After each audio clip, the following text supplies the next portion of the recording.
Bonjour et bienvenue pour la deuxième partie de ce cours sur la photographie de petits groupes.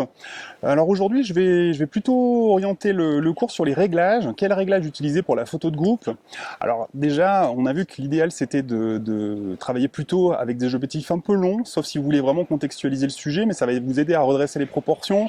Vous mettez un genou à terre pour être à peu près au niveau du centre de gravité du sujet. Moi, j'aime bien positionner les gens à l'ombre parce qu'ils sont beaucoup plus détendus et il y a moins d'ombre trop dure sur le visage. Déjà, ça va vous enlever pas mal de problèmes techniques. Ensuite, si le sujet est à l'ombre, on ne devrait pas avoir trop de problèmes d'exposition puisqu'il n'y a pas d'écart de contraste monstrueux entre l'ombre et la lumière. Et donc, on va pouvoir se contenter d'une mesure globale qui va être assez simple à utiliser sur l'ensemble du groupe et plusieurs options. Le mieux, c'est de travailler en priorité ouverture et de privilégier une ouverture assez fermée pour pouvoir augmenter la profondeur de champ. Donc moi en général ce que je fais sur un groupe c'est que je me mets au moins en 50 mm, je me recule, je pose mon appareil photo sur trépied et je vais me mettre à f8 minimum. F8 c'est pas mal. Ça va faire en sorte que la profondeur de champ soit suffisamment grande. Plus on va fermer le diaphragme, plus la profondeur de champ va être augmentée. Et ça va faire en sorte que si vous faites votre mise au point sur la personne qui est au premier plan, là, il y a un hélicoptère qui passe. J'espère que vous m'entendez toujours bien. Donc si la personne qui est au premier plan va être nette, et en augmentant la profondeur de champ, vous aurez le premier plan et le deuxième plan qui seront nets.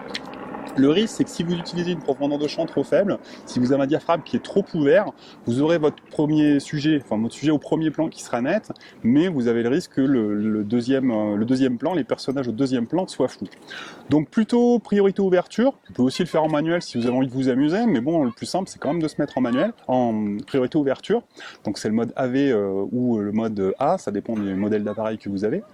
Et du coup, on va utiliser une ouverture de f8. Ensuite, comme on est un petit peu à l'ombre, si vous êtes un petit peu à l'ombre, mais a fortiori si vous êtes au soleil, puisque vous aurez des ombres aussi à déboucher, utilisez le flash, mettez un petit coup de flash, même le flash interne de l'appareil photo peut suffire. Ça va avoir deux effets. Le premier, c'est que vous allez un petit peu déboucher les ombres en rajoutant de la lumière, et le deuxième, c'est que ça va créer un petit impact dans le regard des sujets.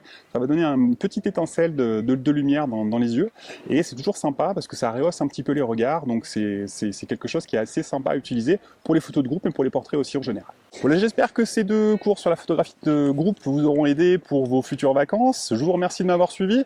Je vous retrouve mercredi prochain pour un nouveau cours, toujours sur formation-photographe.net. N'hésitez pas à vous abonner à la chaîne YouTube et si vous souhaitez progresser ou vous perfectionner, à vous inscrire à mes formations, toujours sur formation-photographe.net. Je vais arriver à le dire. Je vous souhaite une bonne semaine. Je vous dis à bientôt, à la semaine prochaine pour un nouveau cours. Bonne photo et bon ski si vous y êtes. Et sinon, bon travail. À bientôt, au revoir.